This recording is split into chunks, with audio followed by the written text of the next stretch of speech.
There are 5 phases in a volleyball serve. Monique is going to help us by demonstrating. The first phase is the stance phase. In this phase, Monique begins by holding out the volleyball in front of her. Holding the ball at 90 degrees of shoulder flexion, her scapula is protracted with the prime mover being her serratus anterior. Her pectoralis muscles are concentrically contracted as well. The elbow will begin at full extension. Her wrist will maintain a relaxed position where it is linear with her forearm until later phases. The second phase is the wind-up phase. Monique's right arm is elevated overhead using her anterior deltoid and supraspinatus, then lateral abduction of the shoulder is done by the infraspinatus.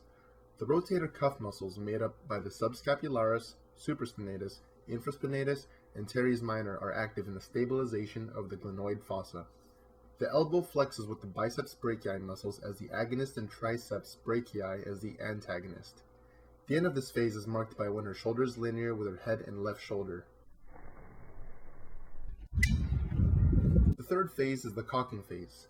Monique's right shoulder and arm laterally abduct even more and travels posteriorly. The anterior shoulder is supported by the subscapularis and pectoralis.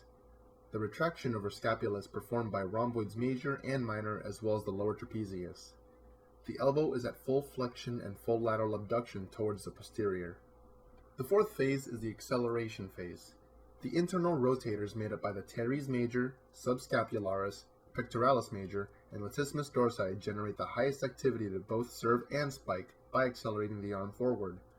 From full flexion, the triceps brachii extends the elbow as the hand and arm accelerate to strike the volleyball. Monique's wrist extensor muscles engage at the beginning of this phase and end with the wrist in line with the forearm upon contact with the ball. The fifth and final phase is the deceleration or follow-through phase. The scapula is protracted forward again as her arm swings in front of her moving downward. The elbow is at full extension shortly after the ball makes contact with Monique's hand and decelerates forward. The wrist is then able to follow through once the ball has left the hand and is free to flex as the hand moves downwards.